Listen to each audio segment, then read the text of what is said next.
All right. Welcome to Sunday Sermons, Chapter 2. This will be called Conversations. My name is Jamal McCrea. And first, I want to say thank you to anybody that watched the video that we put together last time, Chapter 1, which was called Interlude. Whether you watched the whole thing or if you did watch the whole thing, I just appreciate anybody that took that time. I pray that it was encouraging. I pray that God got the glory out of that. And I also pray that people understood that that wasn't 40 minutes of me just talking about myself, but more so just using myself to break down to show how all of us can take that time and work on our own traumas and things that we need to forgive about our past and forgiving ourselves and forgiving others, just as God has forgiven us. And so, and how the intimacy of things that we need to work on in our relationship. So, again, this is another personal one. I feel like each time I want to kind of pull back some layers as we jump into these and kind of be real and be accountable and 100%. So, um, the topics I like to talk about today, I have a couple. So I wanted to talk about, keep talking. I know we talked about celibacy last time. I wanted to pick up on that a little bit. I also want to talk about suicide, and I want to talk about bullying, and I wanted to talk about my goals for 2020, and also want to talk about Christianity. So I want to talk about these 5 things. I was having a conversation with my homeboy. We were in the car, and I was telling him, like, bro, I really got to get this celibacy thing down. And he like, what you mean? I was like, yo, it's such a struggle, like this new chapter. And so I've also been talking to my cousin about it, and he was like, it's just something, we were talking about the whole thing with DMX. I thought that was such a sad story because of, dealing with the addiction and how that can sometimes addictions and what they can do to you through life. But I think sometimes we all have things that we deal with and we struggle with. And it's like we have to get this. And I was listening to Stephen Furtick talk about a sermon, and he was talking about how God has to get you to get this part of it so we can move on to the next. He didn't say it like that. I'm kind of paraphrasing. What he said was pretty much you have to get what God is trying to teach you or show you, or you have to do what he's trying to tell you so we can move on to where he's trying to take you. And I felt like that's where it was for me with celibacy. Like celibacy for me has been like a one day at a time type journey. I get that question asked a lot, like how far are you or how long you been doing it? I think it's very impersonal, by the way, but I get it because that's how we view society. How long you been working there? How long you been doing this? But it's like with God, it's a give us this day our daily bread. It's one day at a time because when you're working on things that are internal, you're working from internal to out. It's a daily step by step. You have to work on it to get to where you need to be because you're working on something that you've grown habits. Like I'll give an example. We celebrated Juneteenth because we feel like as a culture, that's what we want to celebrate. But yet on 4th of July, we still wanted to cook out because that's what we feel naturally we're supposed to do. So now you're going from you felt like, oh, it was okay to have sex, but now it's like you're realizing like, no, if God is saying let's stop doing this right now, I need you to stop. Then it's like, okay, now you have to train your body. I saw Ty Tribbett preach on this. Sometimes we mistake our flesh and our body for two. Like our spirit and our flesh are one, but they're not. They're separate. So your spirit and flesh are different. It's almost like you and your car. You and your car aren't the same thing. Your car is your car, and you are you. You get out your car, you drive your car. So that's kind of like how our flesh and our spirit work. And it's like you have to realize how to separate those two. But sometimes it can be we've given our flesh so much power, it feels like it's the same. I was listening to this young lady. Her name's I am Nellie P. She was talking on Paul, and she was talking about dealing with the thorn in the flesh, and it was so interesting because that day I was thinking about that scripture, and so and it hit me while I was watching her video. I'm like, oh, I get it.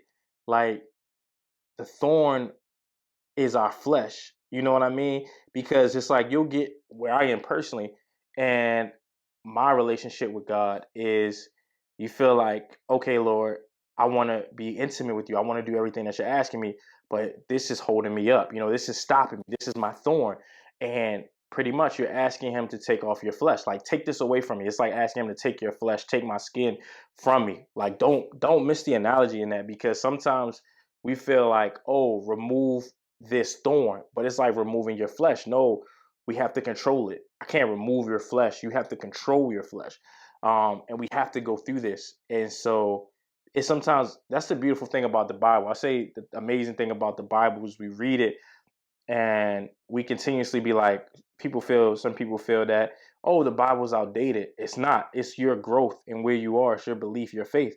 Because I was giving I think my cousin, I've said this story a couple of times. You can even teach in Bible studies. You can look at the story of David and Goliath each stage of your life and get something different. That's how you know the Bible is way more advanced than we are, because you feel like, oh, I see something different only because you're growing. The Bible is way ahead of us, So you see David and Goliath different as a kid, you see it different as a teenager, and then you see it different as an adult, and you see it different as a man, and then you may see it different as a woman. The more you evolve, you see something different in that each time.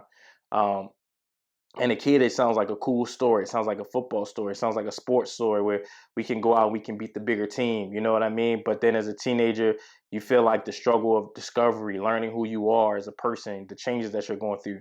As a man, you see that story for David and Goliath, or as far as responsibilities, leading a family, people depending on you, up feeling like the world is against you. So you can see as you evolve how stories change. So I had a conversation with this young lady, which is kind of personal. I think these videos are tough to do because this time around, somebody sent me or posted. I appreciate that they posted a video that I did where I was talking about addiction, which is the same thing I'm talking about now with celibacy, because you realize that sin just boils down to selfish desire. Like, I want to continue to selfishly do what I'm doing, and you realize in that moment I can't do that if that's what God is asking me to stop doing. And I remember that day when God came to me and he was like, it's time. And I was like, oh man, not right now, not right now, not right now. Because it was like, I didn't want to stop. I got a nice little setup here, guy. I'm cool. I read my Bible. I pray. He like, I need you to get at right now. Come on, not right now, not right now. So that's hard because now you have a conversation. But I think the beautiful thing is once I started having conversations about it, and especially talking to women, it was like, bruh, like it's on you. Like, and even my cousin, it's like it's on you. Like, and the thing that I enjoyed about when I listened to sermons is I listened to Todd Tribbett and Stephen Furtick. Those are like the two people. So if you know me, you'll hear me say that like I was listening to a sermon, because I do that. My daily routine is I try to get up, read my Bible, listen to a sermon, start my day. And doing that, when I spend that time reading my Bible and listen to a sermon, a lot of times those sermons and those scriptures will confirm what God is telling me. So, and when I was listening to Todd Tribbett preach about that, one time he was making a really great point about why the name Jesus is greater than that anything is the greatest thing. No name is greater. So if you're saying I'm struggling with this, like if I'm talking about I'm struggling with celibacy, it's like you're trying to say that this is more powerful, which is not true. And that's so true, because each time God can feel like he's taking us to another stage of life, it can feel like, man, this is so hard. But it's like, it's not. It's because if he's as powerful as he says he is, he wants to go through this to show me some things about him as we take this next step in our intimate journey. One of the calls that I get more than like, are you coming back to churches, or when you getting married?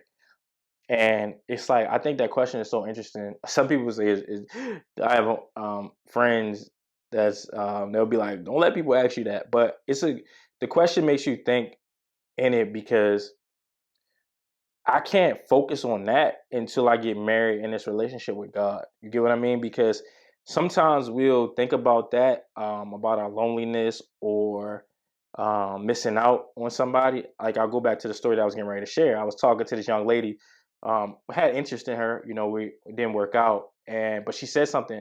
I'm one of those people that you can say certain things to me and it'll stick out to me, and I'll be like, man, that was like real. And then you can say it and it can end up being truth if you let it. People can tell you things and it can be true if you choose that to be true. You can make a change necessary from what they're seeing, or you can stay how you are. So she said, she was like, man, when we first started dating, or when we first started, I really wanted to get married to you. But then she was like, now I think I would be cool if we like just co-parented. Like, I'll be cool if that's all we did. So I was like, I was hurt, like my ego, my pride, like, you don't want to be married to me, like what? Like, you know what I mean? But when she said, because she was serious, she said her reason why, I was like, wow. I was like, what made you say that? And she was like, because you can go on, you can go and talk at church and you can have success and be at a church and you would work your way up, or you could go around speaking and just become known and it would take off. Like, I just believe that that's, how you can teach and talk about the Bible. I could see that for you. I could see me being at a part of that with you. And I could also see you throwing all of that away. You know what I mean? Your family, if you had a child, everything away over some woman in a skirt that may flirt with you. And I was like, man, I didn't have anything to say back in that moment because it was such a profound statement to tell somebody else. I always appreciate people that are completely honest with me. I like when I come across those people, man or woman, and not honest to like hurt me but honest in what they see. And you appreciate conversations like that because everybody's not really honest nowadays. A lot of people kind of sugarcoat, but you appreciate when you meet people that can be real. And I sat back and I thought about that. I was like, I gotta change that because I remember I was in the car with my mentor, and I was just like, I'm not ready to get married, and he was like, why not? And I just was like, I wouldn't be faithful to my wife, and I know that, you know what I mean. And so he's like, that's wow, that's not good. And I'm like, yeah, that's what I'm telling you. I think sometimes we struggle when people come to us. I was reading the book of Job, which is a tough book to read because you can feel the empathy that Job is going through in this story. And it was interesting because Job said something, in this moment, if it was me, if we were switched, I wouldn't beat you up. If I was coming to you with the things that I'm going through, I would be there to like, it's going to be okay. Sometimes when people come to us, I told my cousin this, I was like, you do a real good job of this. You used to beat people up. You stop doing that. I appreciate that because when I'm coming to you vulnerable about something I'm struggling with, I already know I'm wrong. I just need somebody to be there to be like, yo, you're going to get through it. And so I was just like, man, I got to work on that. And so it's so funny. I had another homeboy that said exactly what I was thinking because it's funny when you're young and you're dating, it's a lot of women that you may come across. I'm saying generally, not saying I'm saying a lot of women, but you can date, you'll be dating a lot of women. And during that time, you're not thinking about getting married. And I had a homegirl that told me the same thing. But then when it's time and you feel like you're ready, all of them are gone. And you be like, dang. And I was telling him, I'm like, bro, I know exactly what you mean, but that time will come again. But this time you'll appreciate it. You know what I mean? And so I think people think, I had a dude that said, because I don't attend church, you know what I mean? Because I try not to share too much personal because a lot of people have conversations with me and I don't want to share everything. But I don't think people realize how many people I talk to or share, give advice, even though I'm not attending a church. I still try to talk truthful in what I'm dealing with and still be empathetic if you need to talk about your struggles or what you're dealing with. And I think that's how we can all help each other as we go through these stages, of life. I think we all choose. Some people want to be funny on social media. Some people want to give financial advice. I had a dude reach out to me that was like, yo, we trying to make some moves. We want you to be a part. I was like, bro, I don't really think that's me. I don't think there's nothing wrong financially working on things and making generational wealth decisions for your family. But I just feel like for me, it's spiritual. Like God has just got me here for some spiritual reasons. And that's what I want to get down. I need to get that part down in my life. Um, it's this analogy that I had. Like we talk about athletes all the time, and that 2% that can go to the league, that 2% of wealth in America, I was singing one day and I was like, man, God. And he was like, be the part of the 2% of the spiritual. So if everything is 2%, it's those think about it. It's only 2%. You can name them on your hand, right? You got the LeBron James, the Kevin Durant, you got the Elon Musk, you got the Jeff Bezos, you got Bill Gates. It's 2% of people so that's 2% of wealth. That's 2% of athletes.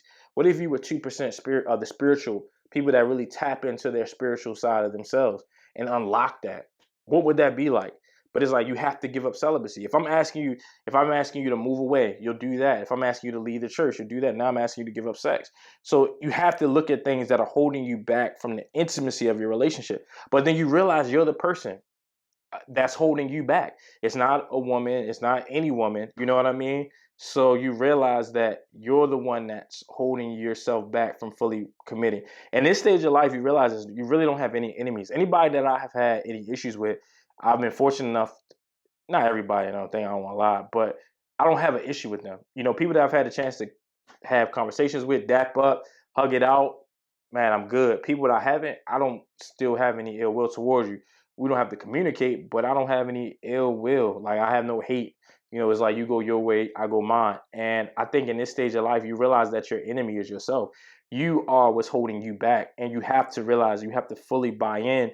But the challenges now that you're embarking on, you have to really encourage yourself through this and realize that God is on my side. And if he's on my side, we're gonna get this, or we're gonna be able to do this.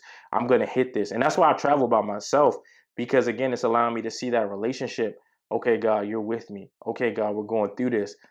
I'm openly talking about something that is a day-to-day, something I'm working through, and I'm trusting that we're gonna get through this. You know what I mean? So that is the first part for what I wanted to talk to you about celibacy, and I think that's gonna continue to be an ongoing journey.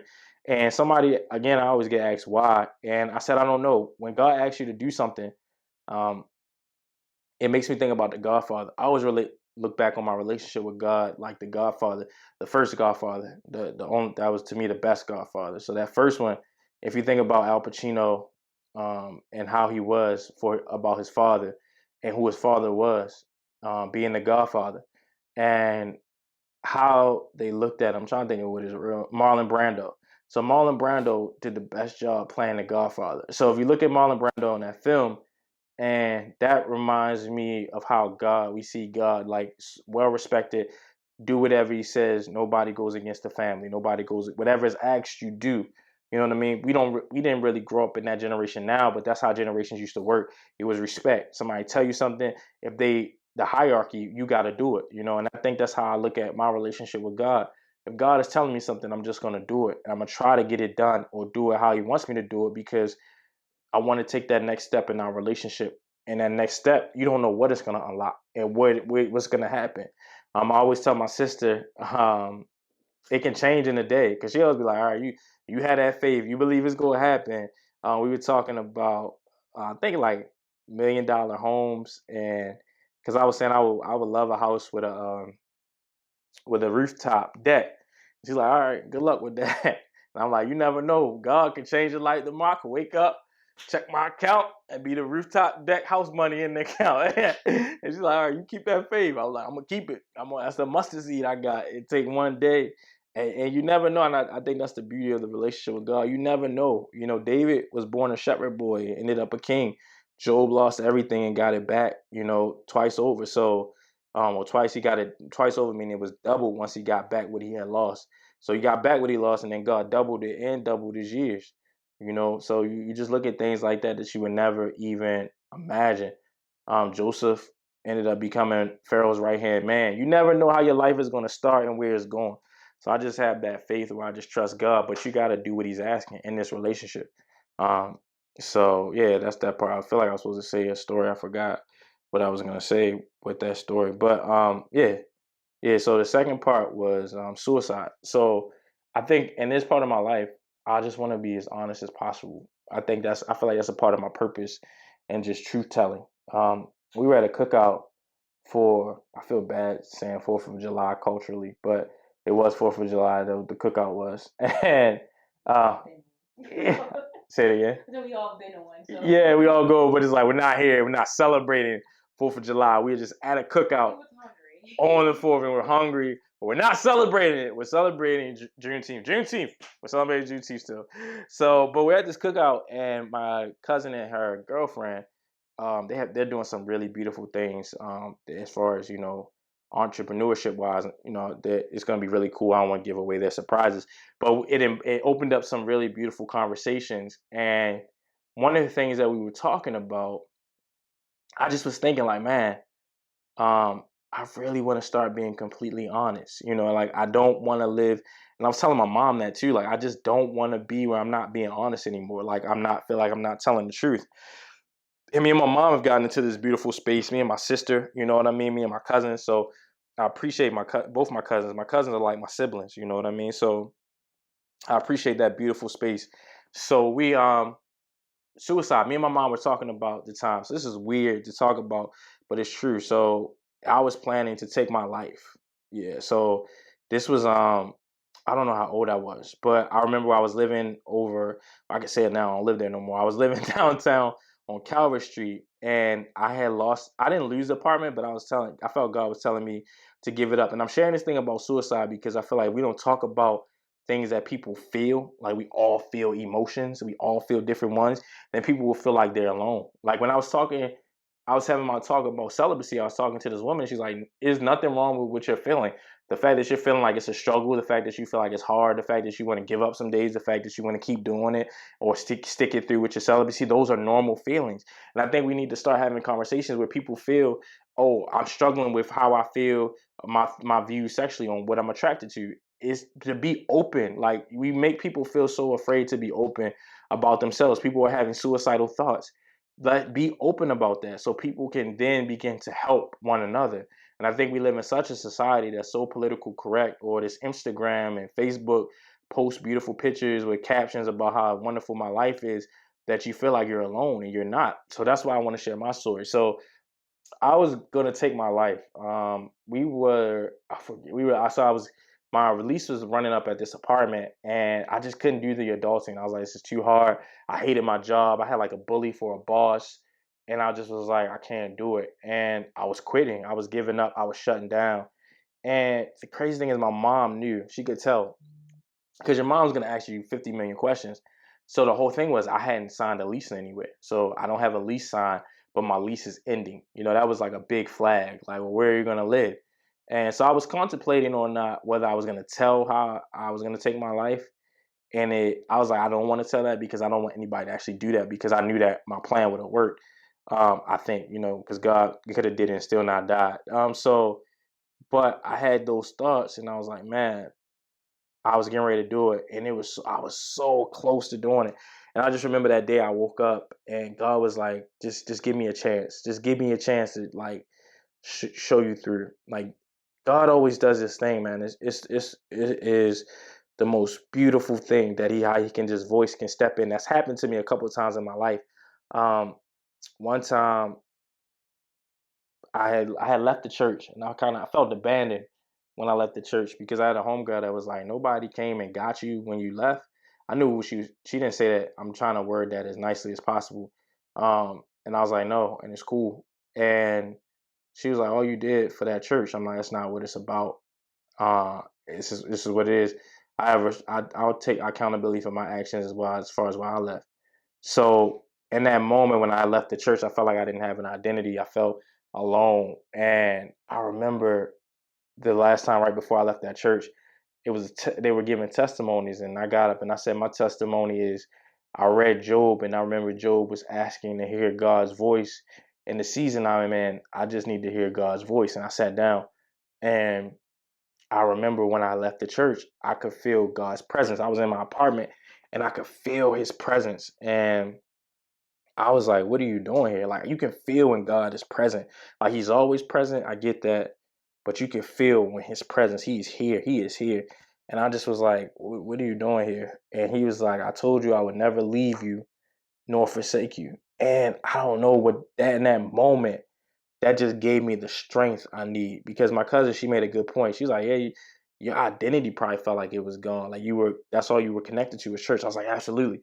And I had to build back up from that. I had to go through what I call, and I listened to Kendrick Lamar's album during that time. It's called The Pimp a Butterfly. I had to go through my caterpillar stage, me and God, the caterpillar stage, through the cocoon and come out as a butterfly. So then that year goes past. Then everybody wants to come back and wants you to come back to the church. And it's like, nah, I'm good. Like I went through what I needed to. And now I realize there's no need to turn back and go back to that season. So thank you. But no thank you. And so that was the time I heard his voice. And I remember one time my mom asked me a question because of the space we've gotten into. And she was like, what does God say about you sleeping with all these women? And so I was like, he says to see it through. She's like, what? He telling you to see it through? I was like, let me explain what I mean by that. In parts of your relationship with God, my pastor, my childhood pastor, when I went to Pastor P.M. Smith, when I went to Hebrew Memorial Church, he gave a great analogy. He said, God, we walking in a parade. In that parade, we can only see what's around us. God sees all of it. You know what I mean? He's above. He's like where the balloons are, or like the big balloons. He sees the front, the beginning to end. So what I mean when he says see it through is like you just see right now what's surrounding, and you're sleeping with women, you're struggling with that part of you. He already sees what's down here. So when he's talking about you're gonna get married or you're gonna have kids, he sees down there. You know what I mean? Like you don't see that. You just see right here. So it's like he's saying see it through, meaning this relationship, Jamal, me and your relationship will go for the rest of your life, eternity. And it's like, see it through. Don't focus on what you can see now. Just keep going, you know? So she's like, okay, that makes sense. So I remember the day I went to the salon because when he said that to me, when I was about to take my life, when he said, just give me a chance, just give me a chance, give me a chance. I was like, okay. So I went and told my mom, like, look, you know, I was going to take my life. I didn't do it. And I need to move back home. I don't have anywhere to stay. She's like, oh my God, thank you. Oh my God, it was my prayer because I knew that you were, I could just feel it. You were just in a dark space. I could feel it. Just thank you for, yes, absolutely. You can come stay with me. So I moved back home with my mom for that time, got myself back together. Then I moved back out. So I don't tell that story a lot, but I think it's a story that needs to be told to help somebody else that may be thinking or contemplating about taking their life, to be like, hey, keep going, man. It can seem like people are against you. You can be dealing with being bullied. We're going to talk about that next. We can seem like people are picking on you, but keep going, you know? And I think the bullying thing, I can't relate to that. So in high school, I used to feel like, I didn't feel like I was. I felt like people feel like I wasn't, but I feel like I was getting bullied. So when people, you feel like people joke you or they talk about you, right? So I used to get joked about having a big head. So they would call me chromodome or they would call me head. I hated it, right? But the thing is, I remember one time I cried about it, and I cried to my mom, and she was like, "Well, you want to leave?" And I'm like, "Nah, I just hate it." And I remember God telling me, like, if you hate it, do something about it. And I love my relationship with God because He challenges you. Stephen Furtick said this because my mentor used to, how God challenges me now is how my mentor used to challenge me. But it's different because you can start to see the mentor, the flaws in your mentor, and that'll affect what his voice. You don't see any flaws in God, but it's the same. The voice is even stronger. So Stephen Furtick said, what you used to get from Pharaoh, you have to now get from God. Because sometimes you'll look for people for answers, but you got to stop doing that. Now you got to go straight to the source. In this stage, we're going to the source. We got to get rid of the connect. We're going straight. We're going to the Columbus. Like, nah. So, but this is light humor. But so in that, you realize I got to go to the source. So I went around telling people like, yo, stop calling me head. Stop calling me chromodome. So I remember a dude, we went to college together, and he still tried to do it. And I was like, yo, don't do that. Like, you know I don't like that. So my homeboys, shout out to Leslie and Rashad, they stuck up for me. And they said, like, oh, why did you do that during that time? Like, he used to hate that. Like, he told you that. So we ran into each other some years ago. I ran into this guy at Chick-fil-A, and I was mad because he did that when we were in college. And this is how awesome God works when we take pride out the situation. I like that song, J. Cole, Pride is the Devil, because to make a song about that, like, we really struggle with pride and ego, and we can start to remove those things. It allows freedom and understanding and conversation and compassion. Like, I was late today, and the person that is shooting this, Tyra, could have been very upset with me, but she's very compassionate and understanding me being late, so I appreciate that. Because I tried to balance getting my hair twisted and then getting here, and it's like you learned a valuable lesson. So I just appreciate the compassion and be understanding because you respect people's time. So I'm at this Chick-fil-A, and I run into the guy, and he like, hey, bro, I was talking to Leslie and Rashad, and they was really explaining to me how you didn't like when I used to joke you and mess with you and stuff like that. He said, I didn't know, bro. I was just trying to be fun or try to keep things going from high school days. And nobody was out there. It was just me and him. But that was so genuine for him to stop and roll up on me like that. And I was like, man, look, we good. Like, bro, we always good. You came up to me, we spoke. We always be good. Same thing. Another guy, we grew up together. He reached out to me. Leslie coordinated that. He's like, hey, bro, he want to sit down. Yeah, he want to chop it up. We chopped it up. We dapped up. He's like, bro, look, I don't know what happened, but we good. You know what I mean? And you appreciate those things in life when we can sit down with other people and we can all express ourselves or our past feelings about situations and move forward. That's a beautiful thing. And I think sometimes with bullying, you have to stand up and deal with things that you have to deal with the bully sometimes. And I know that's dangerous to tell people because you don't want anybody to lose their life over dealing with the situation, but you also don't want to see people keep getting bullied. I had a homeboy that said his brother is dealing with that. I was like, yo, you got to tell him, like, in order for him to get through it, you got to have a conversation. You got to go to that person and have those conversations. This for me is therapeutic. I'm unlocking things that are freeing me to be like, hey, those things don't have power, but these things can help other people. I don't do these for clicks or views to become famous. I don't want to be that next famous person. You know what I mean? You want to be able to say, man, your video really helped me, or your video like encouraged me to keep going or keep fighting or not give up or to trust God or accepted Christ. You know what I mean? And I'm reading my Bible. That's what you want from me. You want fruit for these. So when somebody tells me like, yo, your video was fruitful, like I really got, that means a lot, because that's what it's about. It's not about, I'm not trying to be the celebrity. I'm not trying to get clicks. I don't care about that. I want to really make sure that what I'm saying is helping people, what they're going through, and that God is getting the glory. And you don't want to be that person, because I'm in a stage where I don't even want to people please. So I don't want to become that person that you feel like I had people tell me, what you can and cannot post, because of how people start to create you to be this person. And it's like, nah, I'm Jamal, and God is working on this Jamal to be the best man of God, or the man of God that he wants me to be. But I'm not going to people please. Like, I'm just not in that stage of life. God is on me always to make sure that we can come to the best space of peace. And I think that allows me to kind of be like, is this going to bring peace? This conversation is going to bring peace, how we kind of approach this. So my outlook is always like, let's bring peace in it. And if I'm coming off too strong, if I'm not being understanding, then I got to sit back and look at it from being peaceful. You know what I mean? And I think those goes back into the things of, we talked about the recap. We talked about celibacy. We talked about, huh? Thank you. We talked about celibacy.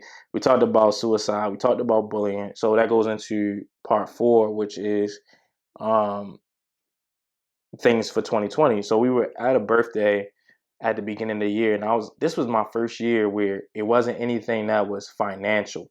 It was usually like, I'm gonna make this amount of bread. You know, them things that come out, yeah, this will be a month of increase. You will make all this. I don't get mad. I get it. Some people that, I'm not knocking anybody. Some people that's good. I always can go for a promotion or some extra money. So I ain't acting like I ain't too good for that. But I think this was the first year. It was like, I didn't want to focus on money. I really wanted to focus on things about me that I needed to work on.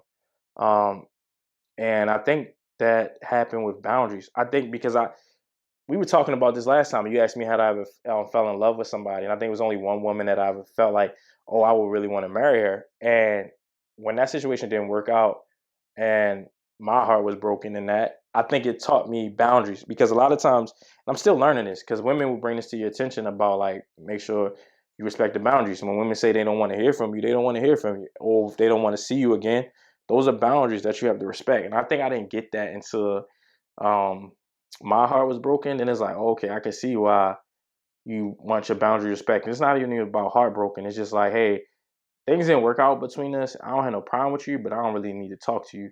And it's like, I understood boundaries better. And me and my cousin talk about that a lot, like boundaries, just setting your boundaries. A lot of times I can't make you happy by making myself unhappy, so you have to set boundaries. And I think that's just that simple. And so in doing that, it's like, okay, I need to start working on some things about myself to be a better person. So I came up with these things, and I was praying, I was talking to God about it. And the things that I felt like I needed to work on was accountability, self-control, which was crazy. We're talking about the celibacy thing earlier, discipline, getting up early, getting on time, starting your day right, cleaning your house weekly, like trying to clean up better, shaving my beard weekly, keeping your upkeep of yourself, just being more disciplined, almost like military style about yourself. Authority in your voice, your dialect, your tone, saying what you mean what you say it without, crackling your voice or being afraid to speak up. The decision, what do you really want to do? Where do you want to go eat? Things like that that you kind of sometimes don't say, just having more authority about that. And honesty. I said I wanted to be more honest. So I took this year and I was like, all right, God, that's how the heck we gonna work on all that in 1 year? And he gave me like the perfect analogy. And he's like, think about in basketball, because I play 2K a lot. I haven't been playing right now. Trying to do better with my time management side. But I haven't been playing it. But when I was playing it, it was like the perfect analogy. It's the triple double. So in a game, yeah, I'm trying to win a game. But because of like LeBron, we started focusing on triple doubles. Before it was like assists. Before it was scoring. It was just like it was Kobe era. It was like Iverson, that era, Tracy McGrady. It's like, 50 points. That's like you score. Then LeBron comes along, triple doubles start to become the thing, right? So in triple doubles, it's assists, rebounds, scoring. You know what I mean? If you get blocks, however you can, you don't want it to be turnovers, right? But however many you can get those 10-10 in the stat sheet category. Um, that's how it is, and you want to win the game. So if I'm saying I want to work on accountability, if I want to work on self-control, discipline, if I want to work on honesty, if I want to work on authority, right? Those are like assists, rebounds, points, you know what I mean? And win the game. So you're working on filling all these stats and you're still trying to win the game. So that's how you work on that stuff throughout the year. So it's not like, oh, this month I'm gonna focus on accountability, and then that does it. So you're working in a game of basketball when you're getting a you're getting a triple double throughout the game. You're not gonna be like, I'm just gonna focus on rebounding this quarter and scoring the next, because then you might start losing. So you're gonna play within the game, but still work on these things that I'm trying to accomplish. So it's the triple double. So that's kind of how I looked at that, to be able to break that down in a way where you have things. I didn't want it to be about money, but you have things you want to start working on. And it's like, okay, this is how I can approach it. It's just like if I was trying to get a triple double in basketball, I'm working on these things in the game, doing it in the game, and making the changes in the game. One of the things my mentor said that was so deep is you have to adjust in the game. Treat this like if it was football or basketball. You have to adjust on the field, in the play. You don't, that's why I struggle with leaving social media. I get why people leave social media, and sometimes you need a social media break, but we have to understand social media within the context of living right now. So, and that's when we start to recognize, hey, this isn't healthy. Something is wrong about this. This is making people make decisions that are affecting their health, surgery decisions, making risks. Why are people feeling like they need this? But yet we still have to keep living, but recognize, hey, people need help in this. You know what I mean? So it's living in life, but still accomplishing the things that you need to get done. You know what I mean? Because you can't stop living and say, oh, until I get the celibacy thing done, I'm not going anywhere. I'm not going out. No, you have to figure celibacy out while life is still going forward. You have to figure out self-control while life. You have to figure out how to get up on time while life is still going on. You have to figure out how to, hey, somebody doesn't have to call. I can start reaching out to people more. I can start checking on people. You have to work on these things while life is still going forward and show that life can go forward and I can still work on myself. And that's, to me, that's not focusing on anything financial. That's not focusing on degrees.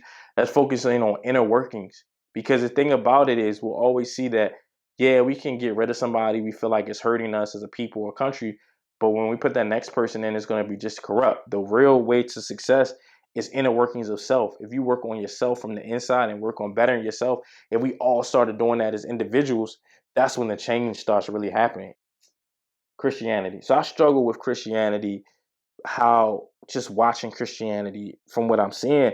And it's like, man, I can see, and this is a sensitive subject because I had a woman tell me, like, why are you so hard on Christians? And it's like, because I'm a Christian. You know what I mean? It's like, you're black and you're hard on black people because I'm black. Like, I see, like, yo, we can do this. Like, we can change. Like, my homeboy was saying, like, yo, we just gotta take Juneteenth and be okay. Like, no, we don't. Yo, we want this hate crime pass. We want all this pass, bro. We not just cool with taking Juneteenth. Like, no, you know what I mean? And I get upset because I'm black, bro. Like, so it's the same thing. So that's when I get upset with Christians, because I'm Christian.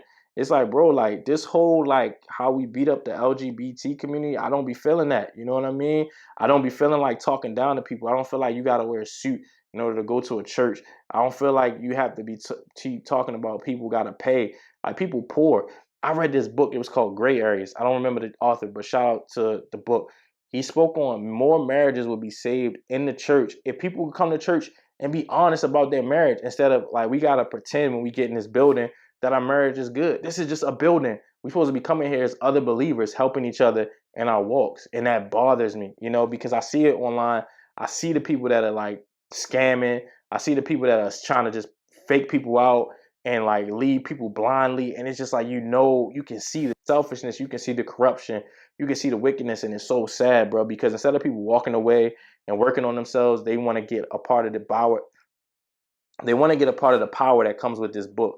So if you ever watch the book of Eli, you'll get exactly what I'm talking about. The Bible comes with power. If you learn the Bible, you read it, it has power to it. And people can choose to use that power good, or they can use that power wrong. And my peers, a lot of us grew up in church, and because of how we felt like sometimes people didn't use that power correctly by being authoritative, and you read the Bible for yourself and you realize it's not the authoritative in which the way you used it, then that becomes a problem. Like, you talked down to me, you were mean to me. And it's tough because once you become an adult, you realize, like, okay, I read this book called The Leadership Style of Jesus, and it talked about when you're the young leader, you can look at the old leader and chastise him, but then one day you'll be the old leader, and some young leader will be chastising you. So you have to be careful in how you approach this and how you're trying to say what you want to say. So my thing is, we have to, and I think the beautiful thing is it's a scripture where Elijah is just done, and God is like, why? I have a remnant. I have people that are really trying to do this the right way. And that's how I feel about Christians.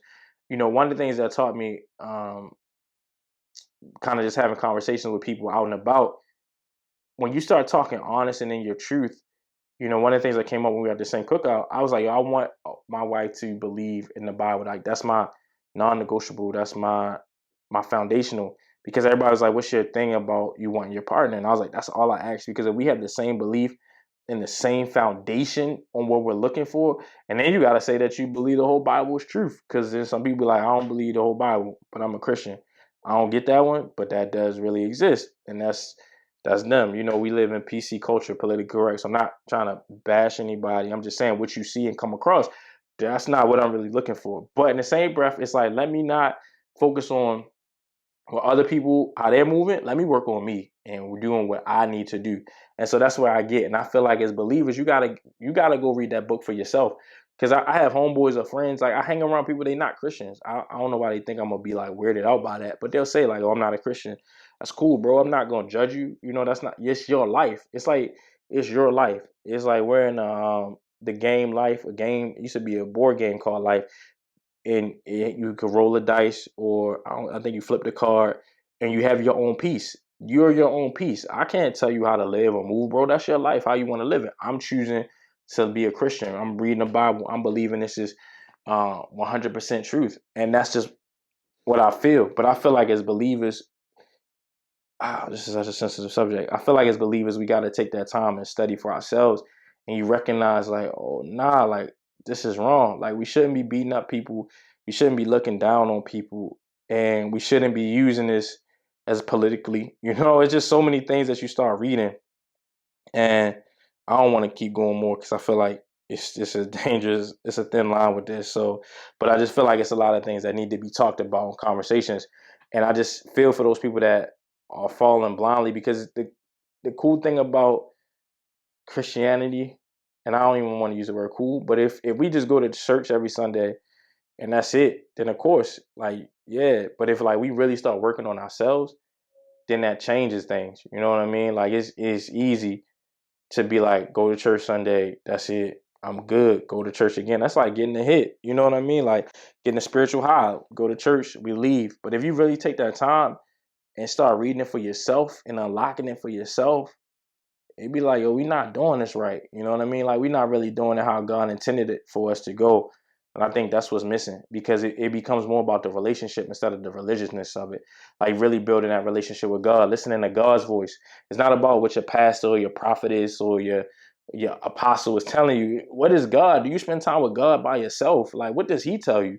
You know what I mean? And I think that's what's missing, the intimacy of God with you and God. Like, spend some time with him by yourself. Like, read the Bible for yourself. You know what I mean? Not what somebody else is telling you. That goes back to this whole, that's the same thing what's going on with the whole critical race theory. You know what I mean? It's them wanting to whitewash history and be what I tell you. You could give you examples, coronavirus. If some people had it, they would say corona never happened. But it's like, that's the importance of the history and reading for yourself. It's the same thing of why we have to tell history and truth. It's the same reason why you have to read the Bible for yourself, because you don't want somebody just telling you this is what happened. Go read it for yourself and find out. You know what I mean? So I don't know. I don't want to get too, that's going to take us down a whole nother road. But I hope this helps. I hope this is encouraging. The next vid we do, I hope it'll be a surprise, because I don't want to say it and I don't do it, so I need to do what I'm talking about, and then we'll come back and we'll shoot another vid. So I thank y'all for taking this time. If anybody that made it to this point, I appreciate it. Anybody that watched a little bit, my thing is when we do these, man, I just pray that God gets the glory, and that the focus is on Him and not myself. I just pray that I'm just being obedient and being used as an instrument. So I thank you for watching this. Yeah, I think that's all I got this time.